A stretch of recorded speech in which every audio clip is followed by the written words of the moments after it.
O Tanjoubi omedetou gozaimasu. Isto é japonês para parabéns. O Observador faz 12 anos e, em vez de bolo, oferecemos uma visita ao Japão com a Pinto Lopes Viagens.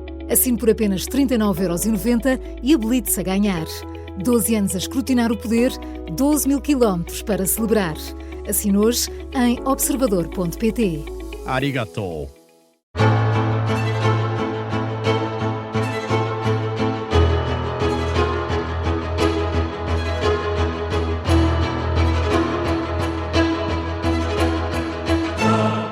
Cinco continentes, como sempre, com o Bruno Cardoso Reis. Eu sou o Luís Soares e hoje temos um programa especial, um programa um bocadinho diferente. Vamos trazer aqui um pouco de história e vamos tentar ir às origens do conflito entre Estados Unidos e Irão, olhando também para alguns marcos nas relações entre Ocidente e Islão. Bem-vindo, Bruno, uma vez mais aos Cinco Continentes. Obrigado. E vamos começar bem lá atrás, vamos muito atrás. Quando é que começa este choque, este conflito entre potências ocidentais e orientais na bacia do Mediterrâneo, Bruno? Bem, nós, se quisermos, podemos recuar realmente até à Antiguidade, ou seja, antes do surgimento do Islão, e em que já aparece um bocadinho esta ideia de Oriente e Ocidente. Temos, basicamente, no nascimento da história, no chamado pai da história, o Heródoto, basicamente faz a história das guerras entre gregos e persas, não é? Em que os gregos são, obviamente, do Ocidente e os persas são, obviamente, do Oriente, da Ásia. Isto no início do século, nas primeiras décadas do século V antes de Cristo. Depois, se quisermos, podemos também ver até no conflito entre Cartago e Roma também, naquelas grandes guerras que vão definir quem é que vai dominar o Mediterrâneo, um pouco a continuação disso, embora os cartagineses fossem originalmente da Ásia, portanto eram descendentes de fenícios, não é? Portanto, aquilo que é hoje o Líbano, e depois vão se estabelecer naquilo que é hoje a Tunísia. Cartago fica muito perto de Tunis, atual, da capital da Tunísia, mas obviamente aí já estavam mais no centro do Mediterrâneo. Depois, é verdade que temos de facto uma divisão do mundo mediterrâneo que tinha estado muito unificado, tinha sido unificado, embora pela força com Roma, não é? Basicamente a partir da consolidação do Império Romano no século I antes de Cristo, e de facto isso perde-se definitivamente com a expansão muçulmana, com o califado, com o primeiro grande império islâmico, fundado ainda pelo próprio profeta Maomé. O profeta Maomé, a partir de 622, na verdade é um profeta armado, portanto é um líder político e religioso, e os seus sucessores, chamados califas, basicamente quer dizer isso, sucessor realmente a partir de 632 começam, portanto, a expandir-se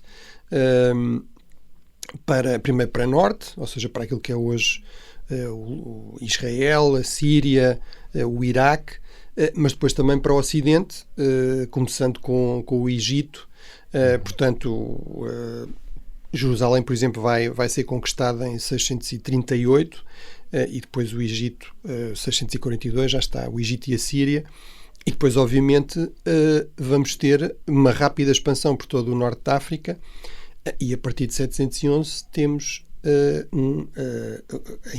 as invasões da Península Ibérica, não é? No fundo, vamos ter, durante vários séculos, as penínsulas europeias mais ocidentais, mas mais a sul, um pouco ameaçadas. A Península Ibérica vai ser basicamente quase toda conquistada pelos muçulmanos, como nós sabemos, em poucos anos, entre 711 e mais ou menos 718. Há ali um pequeno núcleo de resistência em torno das Astúrias, que depois vai ser, no fundo, o núcleo da chamada Reconquista. Que é um período muito longo, não é? Vai, basicamente 722, com Vadong é supostamente a primeira batalha, o primeiro exemplo de resistência cristã, até 1492, portanto, a conquista de Granada. Mas, portanto, a Península Ibérica é um exemplo disso. Mas, por exemplo, a Península Itálica está sob ataque no século IX.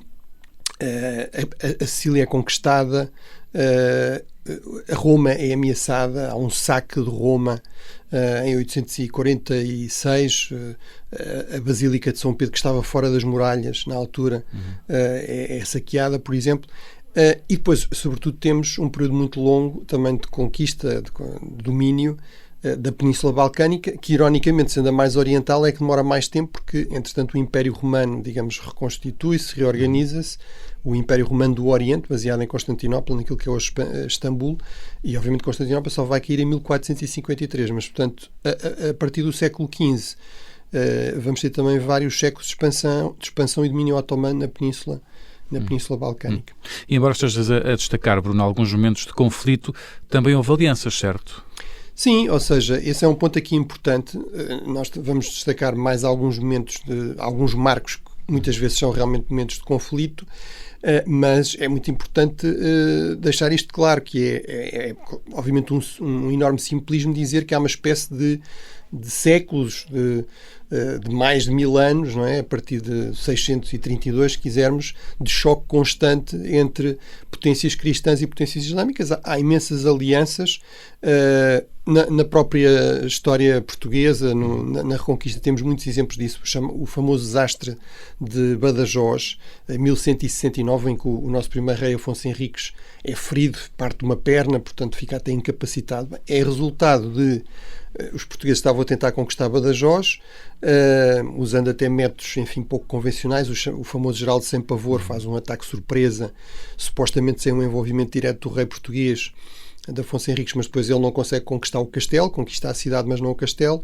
Quem é que vem ajudar os muçulmanos de Badajoz e provocar a derrota dos portugueses? E até é o rei Fernando II de Leão, que se alia com os muçulmanos de Badajoz porque quer evitar que os portugueses conquistem demasiado território e eventualmente condicionem depois também os interesses do reino de Leão. Temos uma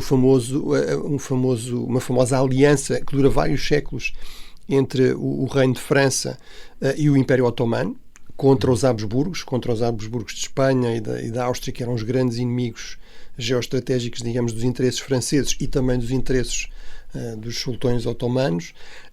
Portanto, de facto, temos muitos exemplos. Portugal, também, mais uma vez, já falámos disso aqui um bocadinho numa série de episódios especiais sobre a história do Irão. Por exemplo, o Afonso de Albuquerque vai ocupar Hormuz, mas Hormuz é digamos, um reino periférico, mas o Irão está a reunificar-se nessa altura com o Shah Ismail e os portugueses vão estabelecer durante quase um século uma aliança com essa nova dinastia persa contra um inimigo comum que são os turcos otomanos, sendo que antes disso, no início da expansão portuguesa, por exemplo, na Índia, o grande adversário muçulmano é o Império ainda Mameluco, do Egito, que depois vai ser conquistado pelos otomanos. Os mamelucos estão aliados a Veneza, que mais uma vez tem um inimigo comum nos portugueses, ou seja, a Veneza interessa-lhe que o comércio das especiarias continue a fazer-se pelo Mediterrâneo, através do Egito, do Mar Vermelho, etc., tal como interessa, obviamente, ao reino mameluco do Egito, e obviamente aos portugueses interessa ao contrário, não é? Claro. É mais possível bloquear aqueles estreitos da Aden e do Hormuz e dominar o comércio das especiarias. Bruno, e falando também nas cruzadas, são realmente o início da expansão colonial europeia?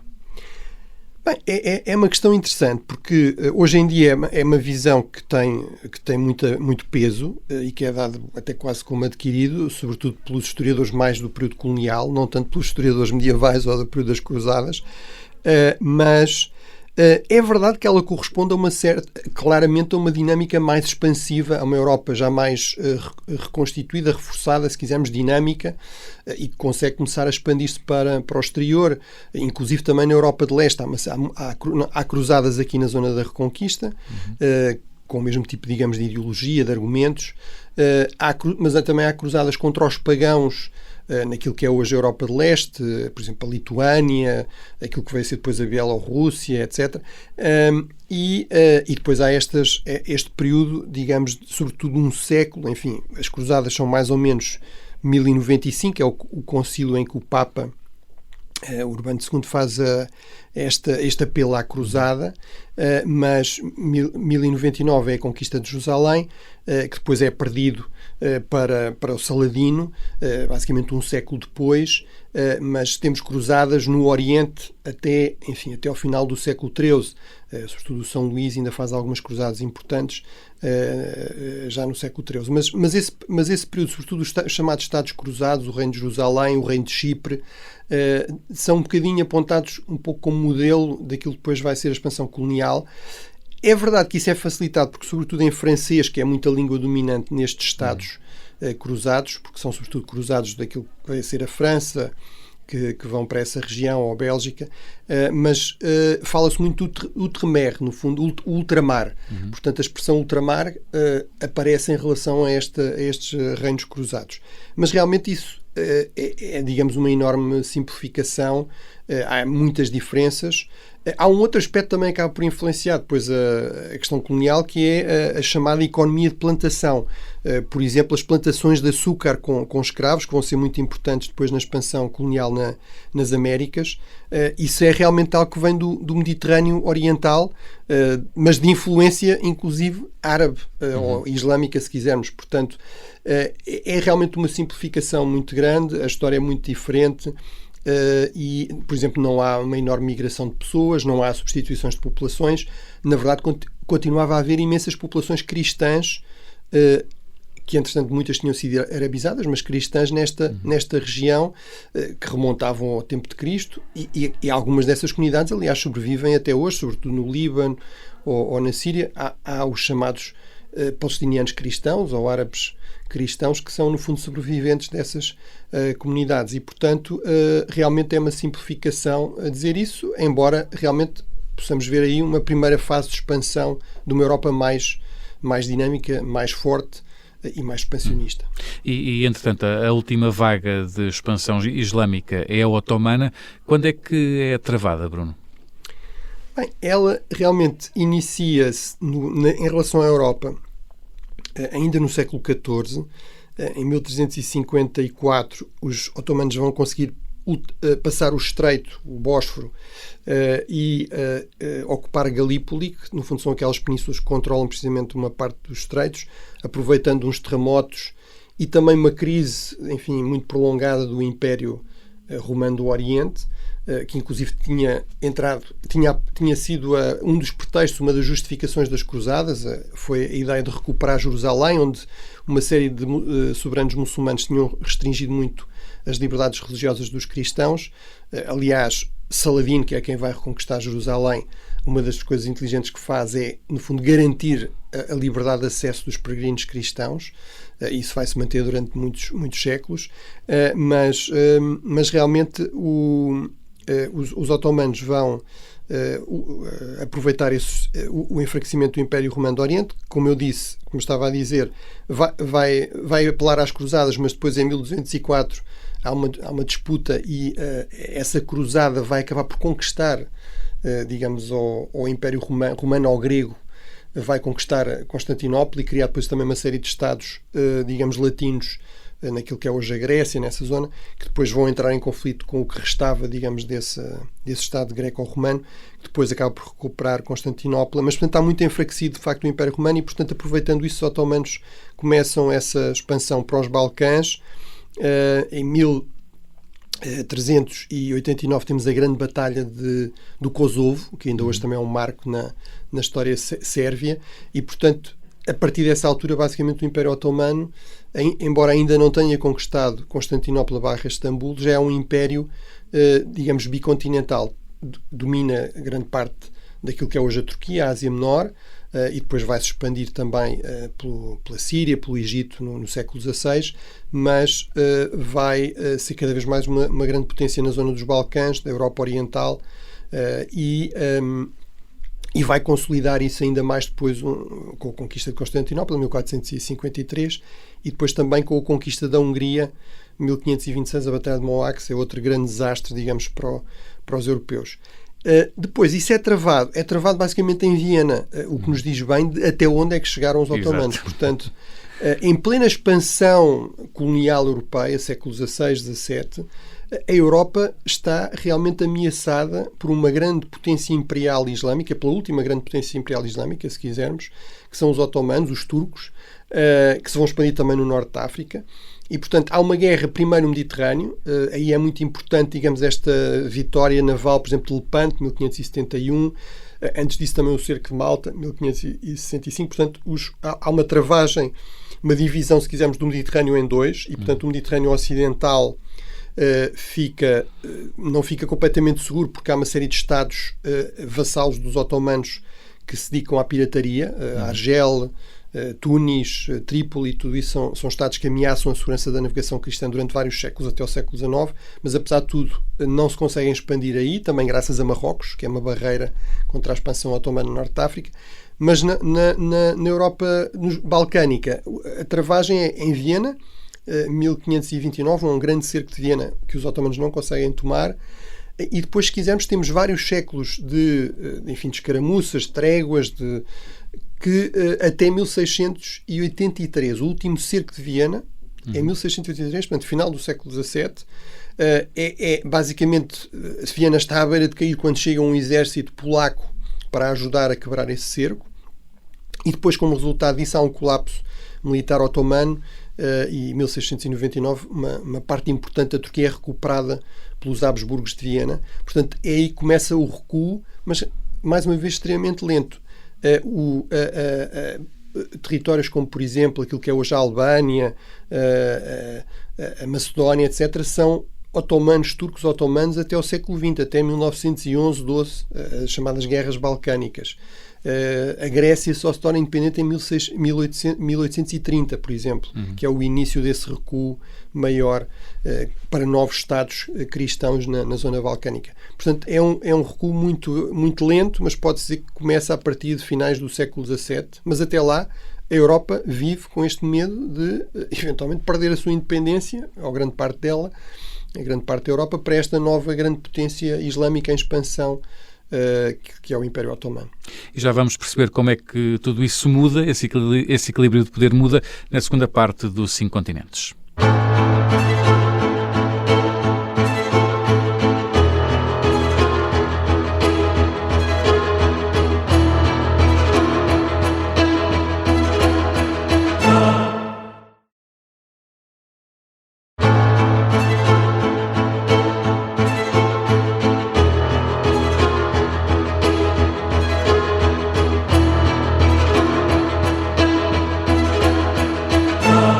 Segunda parte dos 5 continentes, com o Bruno Cardoso Reis. Estamos hoje a olhar para as origens do conflito entre Estados Unidos e Irão e também para alguns dos marcos nas relações entre Ocidente e Islão. E agora, Bruno, vamos um bocadinho mais à frente no tempo, olhando para já no final do século XVIII, 1698. Geralmente a invasão napoleónica do Egito é visto como um dos grandes momentos da mudança no equilíbrio de poder de que falavas no final da primeira parte. É realmente assim? Sim, ou seja, eu acho que estes marcos valem o que valem, o processo é sempre mais complicado, mas tal como eu acho, por exemplo, em relação a Portugal, se pode dizer que, digamos, as grandes mudanças revolucionárias em Portugal começam realmente com as invasões napoleónicas, 1807, 1808, de facto no mundo muçulmano, no Médio Oriente também é assim. É a primeira vez desde o período das Cruzadas que realmente digamos, um grande centro de poder no coração daquilo que os muçulmanos e os árabes, que não são exatamente a mesma coisa, como nós sabemos, os turcos também são muçulmanos, os persas também são muçulmanos, mas não são árabes. Mas, em todo caso, este coração árabe e muçulmano, que é, no fundo, o Levante, e em que o Egito realmente tem um papel central. Cairo é uma grande cidade muçulmana, tem uma das grandes universidades tradicionais sunitas. Portanto, é a primeira vez que um desses grandes centros de poder realmente é conquistado, é ocupado por potências não muçulmanas, não islâmicas, cristãs, ocidentais, e isso realmente vai de par com esta noção que as elites muçulmanas também têm, que isso resulta de um processo de modernização económico, industrial, tecnológico, militar, que é um enorme desafio, é um desafio crescente realmente para o equilíbrio de poder tradicional. E, portanto, o Egito era um território otomano desde o século XVI, e, portanto, isso vai levar ao chamado período das reformas, de Tanzimat, de várias décadas de tentativas de reformas no Império, desde logo no Império Otomano, que continua a ser o grande poder islâmico que domina basicamente tudo o que é o Médio Oriente atual, o Iraque, a Síria, a Arábia Saudita, pelo menos as principais cidades, as cidades sagradas. Portanto, tudo isso continua a ser parte do Império Otomano. E, portanto, e realmente, eu diria, é um marco importante, talvez tão ou mais importante ainda, porque isso é uma ocupação temporária. Depois o Egito, na verdade, torna-se um Estado formalmente ainda parte do Império Otomano, mas basicamente independente, com os chamados Khedivas, ou reis do Egito, Muhammad Ali, etc., que são também grandes modernizadores, participam muito nesse esforço de modernização, mas a ocupação de Argélia em 1830, no fundo, é o início de uma certa expansão colonial europeia, mas que é muito lenta, limitada no tempo, parcial no mundo islâmico. A maior parte dos Estados muçulmanos atuais não tiveram uma presença colonial mais do que algumas décadas. Ou seja, a grande viragem realmente é a Primeira Guerra Mundial, que vamos falar daqui a pouco. Já a seguir. Bruno, e como é que no meio de tudo isto, estamos a falar aqui muito da Europa, do mundo árabe, como e quando é que os Estados Unidos aparecem aqui no meio? Sim, nós podemos achar que, e é muita tendência que, até nos próprios Estados Unidos, que é muito uma coisa contemporânea, bastante contemporânea, ou seja, eventualmente a partir da Segunda Guerra Mundial. Mas realmente não é assim, ou seja, quase desde a independência, desde muito cedo, que realmente há esta preocupação. Os Estados Unidos são muito dependentes do comércio, são desde o início, digamos, um país que aposta muito no empreendedorismo e tem, de facto, esta vontade de comerciar de forma livre com o resto do mundo. É uma das razões, aliás, da Guerra da Independência é essa. Um dos problemas nesta ideia da liberdade de comércio, da liberdade de navegação, que é central, aliás, em toda esta história do Estreito de Hormuz, isso é uma prioridade da ação externa dos Estados Unidos desde a independência. Isso vai levar realmente à chamada Barbary War, ou seja, uma guerra com, sobretudo, Trípoli, portanto, com este Estado pirata, se quisermos, que se dedica sobretudo à pirataria naval no Mediterrâneo, no início do século XIX, a partir de 1805, e é mesmo isso que vai levar à criação, ao estabelecimento da Marinha norte-americana, que vai ter, durante todo o século XIX, o chamado Esquadrão do Mediterrâneo, que muitas vezes até está, embora se chame assim, está baseado, vem muito a Lisboa, usa muito o Porto de Lisboa como ponto de apoio, mas no fundo para tentar garantir a segurança da navegação nesta região. Diga-se sem grande sucesso, eles tentam mudar o regime em Trípoli, enfim, depois acabam por chegar a um certo acordo, mas por exemplo, ainda hoje no hino dos Marines, dos fuzileiros navais norte-americanos, o hino é From the Walls of Montezuma, que é a cidade do México, to the shores of Tripoli, às praias de Trípoli. Nós podemos achar, bem, isto deve ser uma coisa ou da Segunda Guerra ou já destas guerras mais recentes. Não, é mais mas antigo. Não, é realmente desde o século XIX. E, na verdade, durante muito tempo, apesar deste episódio bélico, durante muito tempo, até à Segunda Guerra Mundial, mesmo depois, os Estados Unidos têm uma presença sobretudo comercial, portanto, investimentos, por exemplo, vão ser muito importantes na indústria do petróleo na Arábia Saudita, a partir dos anos 30. A Aramco, que é a grande empresa de petróleo saudita, chama-se Aramco porque é Arab American, portanto, muita presença de missionários que muitas vezes vão ser muito importantes na criação, por exemplo, de escolas, hospitais, universidades. A Universidade Americana do Cairo ou de Beirute, que são grandes universidades ainda hoje, muito importantes para as elites árabes modernas, contemporâneas, são criações desses missionários. E como também já falámos, por exemplo, naqueles episódios sobre a história do Irão, por exemplo, no Irão, o Irão, como vários destes Estados, apostam nas boas relações com os Estados Unidos para terem um parceiro ocidental, mas que não são as potências europeias, a Rússia, a Grã-Bretanha, a França, que muitas vezes têm outros interesses e que são vistos como uma ameaça colonial, se quisermos, colonizadora.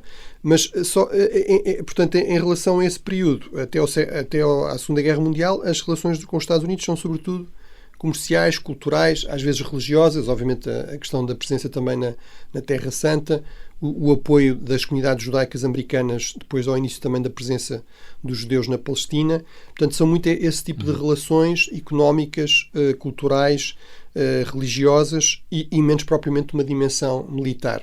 E apesar desse envolvimento precoce, a Primeira e a Segunda Guerra Mundial são uma grande viragem nas dinâmicas regionais, mas também no que diz respeito a um papel mais direto dos Estados Unidos. Sim, é exatamente assim, ou seja, realmente os Estados Unidos resistem muito àquilo que nós hoje vemos com Donald Trump, esta cultura estratégica, isolacionista, não é? De não nos vamos meter em conflitos, ou enfim, que depois o próprio Trump não conseguiu muito observar. Mas isso de facto é o pilar da forma como os Estados Unidos veem, como as elites americanas veem o seu lugar no mundo durante mais de um século. Durante todo aquele período de consolidação dos Estados Unidos como um país independente, que implica inclusive passar por uma guerra civil, de expansão para o oeste, realmente percebe-se que os norte-americanos deem prioridade a isso, à consolidação, à expansão continental num território imenso e, de facto, a partir do final do século XIX, os Estados Unidos já são uma grande potência, claramente são a primeira economia do mundo, já têm um potencial enorme de recursos, de produção industrial, de capacidade tecnológica que podem usar para projetar poder militar, mas isso realmente só começa a acontecer na Primeira Guerra Mundial. Vai levar a uma reação, digamos, de resistência a isso, a um regresso ainda com força redobrada do isolacionismo nos anos 30, 20 e 30, e depois só se quebra realmente com a Segunda Guerra Mundial.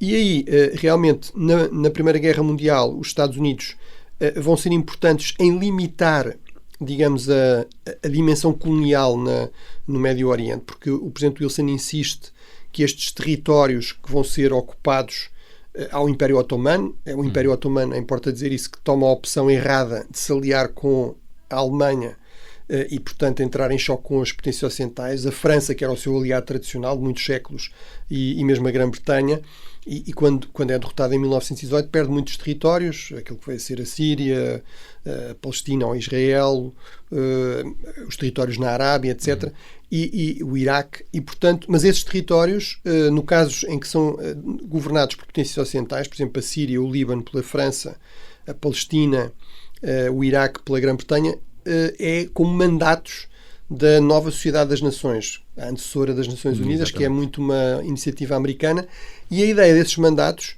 é que sejam ocupações durante um período, enquanto se organizam as coisas, mas que, à partida, esses territórios deverão ser independentes. E, portanto, desde muito cedo, logo desde 1918, os nacionalistas árabes começam a insistir nisso. O primeiro caso em que isso acontece é o Egito, formalmente em 1922, embora mantenha-se uma presença militar britânica importante até depois da Segunda Guerra Mundial. Em relação à Segunda Guerra Mundial, o que também aqui é interessante é que realmente ela começa para os americanos, se quisermos, no Médio Oriente, entendido em sentido amplo, se quisermos no norte da África islâmica, ou seja, as primeiras grandes operações de desembarque, de combate, são Marrocos, Argélia, a chamada Operação Torch, no final de 1942. Isso é muito uma insistência britânica. Churchill dá muita importância ao Mediterrâneo, porque é, no fundo, vital para manter a ligação entre a Grã-Bretanha e o seu império, sobretudo a Índia, que é parte do Império Britânico até 1947, mas os norte-americanos acabam por aceitar isso e, portanto, é nessa altura que o presidente americano se reúne com o sultão de Marrocos, quando está em Casablanca, ou há as famosas cimeiras também no Cairo, em 1943, nomeadamente com o rei da Arábia Saudita, o rei fundador da Arábia Saudita e o presidente Roosevelt, Ibn Saud, mas, portanto, os Estados Unidos basicamente são o grande vencedor da Segunda Guerra Mundial, a par da União Soviética, e desde essa altura que se afirmam como uma potência hegemónica naval, aeronaval, nomeadamente, por exemplo, no Mediterrâneo, vão continuar a ter aí uma certa presença. E falavas aí dos Estados Unidos e da URSS na altura. Quais são os momentos-chave também na Guerra Fria, nesse período que era dominado pela competição global entre os Estados Unidos e o URSS no Médio Oriente? Bem, na verdade, apesar do que eu estava aqui a dizer, a verdade é que os Estados Unidos não se apressam, digamos assim, a avançar para o Médio Oriente. Esta é uma região que os americanos continuam a ver como uma esfera de influência mais britânica ou até francesa, francesa no norte da África, digamos, Marrocos, Argélia, Tunísia são parte, digamos, do Império Francês, depois o Egito, a Palestina, enfim, o Iraque, são zonas de influência de presença militar britânica. O grande parceiro, digamos, dos Estados Unidos é realmente a Arábia Saudita, sobretudo por questões económicas do petróleo, esta questão da Aramco, mas realmente não há uma presença naval, sobretudo na Itália, que depois se vai formalizar no contexto da NATO, a partir de 1949, mas realmente os norte-americanos, no fundo, parecem dar uma certa prioridade, digamos, aos seus parceiros, aos seus aliados, a França e a Grã-Bretanha. Isso vai mudar primeiro com o envolvimento no golpe no Irão em 1953, que já vamos ver, vai mudar sobretudo em 1956, quando os Estados Unidos, para se distanciarem do colonialismo europeu, que eles veem como cada vez mais tóxico politicamente a nível global, há a crise do Suez. Portanto, a Grã-Bretanha e a França, em ligação com o Egito, vai intervir contra Nasser, que tinha tomado o poder, tinha derrubado a monarquia egípcia em 1953. Portanto, é um homem forte, nacionalista, militar, que é um modelo que vai depois espalhar-se por vários países do Médio Oriente, nos anos 50 e 60, mas Nasser realmente nacionaliza o canal de Suez, que era um ativo estratégico, ainda hoje é absolutamente crucial. Os franceses e os britânicos controlavam o canal, sobretudo os britânicos vão reagir militarmente, e os norte-americanos vão publicamente distanciar-se, criticar isso, fazer uma espécie de guerra económica usando já o dólar e a libra contra os britânicos, e portanto vão forçar a retirada dessas tropas, e basicamente a partir daí, quando há problemas, os britânicos, sobretudo os britânicos, vão dizer, bem, e os franceses, agora é com vocês. Por exemplo, logo em 1958, no Líbano, é a primeira intervenção militar importante pós-Segunda Guerra Mundial dos norte-americanos, e obviamente depois temos outros marcos importantes, a Revolução Islâmica no Irão, em 1979, é um desafio quer à União Soviética, quer aos Estados Unidos, mas temos em 79 a invasão soviética do Afeganistão. Isso vai criar, digamos, uma reação anti-soviética, anti-Rússia comunista em muitos países islâmicos, que os Estados Unidos vão aproveitar. É muitas vezes a propósito disso que depois surgem estas ideias que os Estados Unidos é que criaram a Al-Qaeda ou que financiaram a Al-Qaeda. Isso, mais uma vez, não é verdade. A Al-Qaeda só apareceu já depois do final da Guerra Fria, no início dos anos 90, mas é verdade que essas redes, inclusive o próprio Bin Laden, estiveram a apoiar a resistência, por exemplo, islâmica no Afeganistão, os chamados Mujahideen, com o apoio saudita, dos serviços secretos sauditas, de vários países árabes e dos Estados Unidos também. E portanto, esses são alguns dos marcos mais importantes. A própria criação de Israel, obviamente, também é aqui um marco importante, 1948, e as várias guerras em que Israel se envolve, 1967, a Guerra dos 6 Dias, ou 1973, o Yom Kippur. Então vamos precisamente aí, Bruno, a essas questões incontornáveis e algo controversas às vezes que importa esclarecer, começando precisamente por Israel. Realmente é uma criação ocidental? Bem, como de costume, a resposta é mais complicado do que isso. Exato. Ou seja, desde logo é importante explicar isto, que é, se os judeus têm alguma terra de onde são nativos, e hoje em dia há muito toda esta discussão de que temos de devolver coisas aos nativos, eles são nativos da Judeia, como o nome indica, e a Judeia claramente é pelo menos uma parte do território do atual Israel. Sempre houve judeus também nessa região, portanto, apesar das várias expulsões por vários impérios, em particular o Império Romano, que aliás vai mudar o nome da região de Judeia para Palestina, mas realmente sempre houve aí alguma população judaica, e havia muitos judeus por todo o Médio Oriente. E, portanto, mais de metade da população de Israel atual é descendente não de judeus que vieram para a Europa há muitos séculos e que depois acabaram por emigrar para aquilo que era a Palestina a partir de 1918, mas são descendentes de judeus que emigraram voluntariamente, entre aspas, estou aqui a fazer umas aspas no ar, emigraram de países do Médio Oriente, sobretudo a partir de 1948, de onde basicamente foram expulsos, de onde deixaram de ter condições de segurança. Portanto, desde logo, não é verdade que sejam apenas os judeus ocidentais, se quisermos, que vêm da Europa, que vão criar Israel. É verdade que o processo tem uma ligação grande à história europeia, ao antissemitismo, ao Holocausto, ao facto dos judeus, nomeadamente Theodor Herzl, que é o fundador do sionismo, no fundo chegar a esta conclusão, que é: nós nunca somos aceitos plenamente nestes novos Estados nacionais, porque no fundo somos a nossa própria nação e, portanto, o que é natural é nós também criarmos o nosso Estado-nação e criá-lo, digamos, na nossa pátria nativa, vamos dizer assim. É verdade que depois isso é possível com a expansão colonial, com a expansão britânica a seguir à Primeira Guerra Mundial. Embora seja importante voltar a recordar que não é a Grã-Bretanha que toma a iniciativa de atacar a Turquia Otomana, é o contrário. É o Império Otomano que decide aliar-se com a Alemanha, declarar guerra, declarar jihad contra o Império Britânico, contra o Império Francês, e é como resultado disso que os britânicos, aliás, vão aliar aos árabes também e à comunidade judaica, num contexto de guerra, de uma guerra pela sua sobrevivência também, e chegam aí a acordos um pouco, digamos, contraditórios. Prometem aos árabes a criação de um reino árabe, mas não dizem aonde exatamente, com que fronteiras, etc. E prometem à comunidade judaica, nomeadamente aos Rothschild, que são grandes financiadores do esforço de guerra, a criação de uma homeland, ou seja, de um local, mas também não será um Estado. Portanto, no fundo, a ideia britânica é criar um sistema imperial subordinado à hegemonia britânica. Essa é que é a ideia. Claro. A isso opõem-se os árabes, que vão depois tornar-se palestinianos, como também sírios, egípcios, que querem a sua independência, e, portanto, vão lutar por isso nos anos 30, nos anos 40, e também cada vez mais se opõem os judeus, que não aceitam as regras, as restrições à imigração, por exemplo, que os britânicos depois tentam impor, e que também vão combater. Portanto, em 1948, quando a Grã-Bretanha se retira do seu mandato na Palestina e o devolve às Nações Unidas, há uma guerrilha judaica contra os britânicos e há uma resistência nacional judaica contra o Império Colonial Britânico, e há uma resistência árabe, uma guerrilha árabe também contra os britânicos, e também, por sua vez, estas duas guerrilhas lutam entre elas, não é? Já agora vale a pena dizer que a potência colonial imperial britânica, a solução que tentou em 1948 e nos anos anteriores, era a solução que hoje em dia toda a gente aparentemente está de acordo, pelo menos na Europa, que é a solução dos dois Estados. Infelizmente, nessa altura, em 1948, os líderes judaicos aceitavam essa solução. Os líderes árabes e palestinianos não aceitavam essa solução.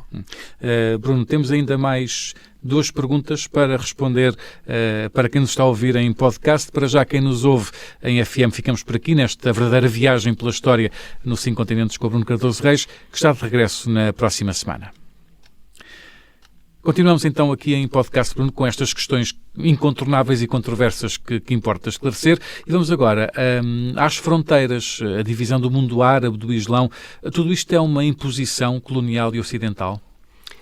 Bem, mais uma vez, isso é uma enorme simplificação e um enorme exagero, digamos, do poder da Europa Ocidental, da Europa cristã. Vamos lá ver. A divisão no mundo árabe e no mundo islâmico não começa em 1918 ou em 1945. Começa, enfim, pouco tempo depois da criação deste grande Estado, este super-Estado, este enorme império, o chamado Califado, que vai daquilo que é hoje a Índia, o Paquistão, até a Espanha. Isto é, de facto, um Estado muito difícil de manter unificado, até naquelas condições da época. E, portanto, as primeiras divisões surgem com uma espécie de golpe, digamos, de Estado, no derrubo da primeira grande dinastia califal islâmica dos chamados Omíadas, chamada Revolução Abássida, em torno de 750. Ora, o resultado disso é que um desses príncipes omíadas vai se refugiar aqui, na Península Ibérica, nomeadamente em Córdoba, e vai criar o Emirato de Córdoba. Portanto, desde meados do século VIII que começam a surgir divisões. Depois vemos, por exemplo, naquilo que é hoje o Irão, o surgimento de dinastias persas que se tornam, de facto, independentes. Algumas dessas dinastias até continuam a reconhecer formalmente o califa, pelo menos como líder religioso, mas, por exemplo, mais uma vez, na Península Ibérica passamos a ter um califado rival a partir do século X, portanto, o chamado Califado de Córdoba, não é? Portanto, mesmo em termos religiosos, começamos a ter divisões. Os Fatimidas, por exemplo, que são xiitas, vão também tomar o poder no Egito nessa altura. E, portanto, essas divisões são muito antigas. Enfim, nada impedia, e há, aliás, esforços nesse sentido, que depois da independência, digamos, destes territórios, da Síria, do Egito, nos anos 50, que eles se tornassem, digamos, um país unido, uma federação, uma confederação. Ora, a verdade é que, por exemplo, a Liga Árabe é muito menos unida, muito menos federalizada que a União Europeia, apesar de partilharem a mesma língua, pelo menos ao nível das elites. E, portanto, na verdade, sempre houve esta tensão no mundo muçulmano, o ideal da grande comunidade islâmica, unida, e depois a realidade que muitas vezes as elites locais, sobretudo, querem dominar o poder para si, não o querem partilhar com outros. O próprio Nasser tentou criar, no fundo, uma República Árabe Unida, Egito, com o Egito e a Síria, e na verdade isso depois acaba por colapsar e, por exemplo, os egípcios festejam em 1970 quando o nome oficial do país volta a ser Egito, a República do Egito, e não a República Árabe Unida. Portanto, há aqui de facto esta tendência para um certo ideal de unidade, mas na prática, por razões de elites que desejam controlar recursos, poder por si, ou também por nacionalismos locais, não é? Por exemplo, no caso do Egito, obviamente os egípcios têm um enorme orgulho na longuíssima história, na brilhante civilização egípcia desde a antiguidade. Claro. A mesma coisa, obviamente, no Irão, com a herança cultural estatal, linguística persa, não é? Portanto, Marrocos tem uma longuíssima tradição estatal também. Portanto, tudo isso, de facto, é bastante mais complicado. Não quer dizer que os ocidentais não tenham utilizado uma estratégia muito típica das potências imperiais, que é dividir para reinar. Isso é verdade, mas se os árabes realmente se quisessem voltar a unir, ou mais ainda se os muçulmanos quisessem voltar a unir, realmente, sobretudo hoje em dia, ou nas últimas décadas, é evidente que não seriam certamente os países europeus a conseguir impedir isso. Claro. Bruno, e relativamente ao Irão, é verdade que os Estados Unidos impuseram o governo do Shah Pahlavi num golpe em 1953, que foi derrubado em 1979 pelo atual regime? Seria, no fundo, isso a origem e justificação de todo este choque inevitável? Bem, isso, mais uma vez, é uma enorme simplificação. Desde logo, esta ideia de que isso implica que tenha de haver um conflito, porque no passado os Estados Unidos fizeram algum tipo de intervenção, apoiaram um golpe. Quer dizer, se fosse assim, por exemplo, na Guatemala ou no Brasil, teria necessariamente de haver uma guerra, um conflito armado com os Estados Unidos. Ora, mesmo em Portugal, os Estados Unidos, por exemplo, apoiaram o chamado golpe do Botelho de Muniz em 1961. Isso não levou depois necessariamente a um conflito armado ou uma guerra. Criou algumas tensões, obviamente. Claro. É evidente que muitos brasileiros, muitas pessoas na Guatemala ou na Costa Rica recordam-se dessas intervenções. Há um golpe logo a seguir contra o Presidente Arbenz na Costa Rica em na Guatemala em 1954, portanto no ano a seguir ao golpe no Irão, e portanto acho que isso é, no fundo, é verdade. Agora, é verdade que o regime atual, o regime que é criado em 1979, o regime dos Ayatollahs, fundado pelo Ayatollah Khomeini, usa muito esse argumento, não é? Portanto, da intervenção, da interferência do golpe em 1953. Aí o que é irónico e o que eu acho que vale a pena desmontar um bocadinho é que realmente, vamos lá ver, os Estados Unidos tentaram intervir na política interna de vários Estados e às vezes apoiaram golpes. Esses golpes umas vezes resultaram, outras vezes não. Porquê? Bem, por causa de relações de equilíbrios de poder internos, por causa do grau de apoio que esse golpe muitas vezes tinha ou não tinha, e portanto, aliás, atualmente a interpretação dominante é que o golpe inicial apoiado realmente pela CIA, isso é verdade, não há dúvidas sobre isso, e pelos serviços secretos britânicos também, a chamada Operação Ajax, falhou. Portanto, o primeiro golpe falha, é o segundo golpe, que é basicamente, digamos, uma reação a esse falhanço por parte dos iranianos que estavam envolvidos, que vai acabar por ser bem sucedido. A ideia, por exemplo, que é também popular, de que as multidões, as manifestações a favor do Shah contra o primeiro-ministro Mossadegh eram, digamos, multidões compradas, alugadas.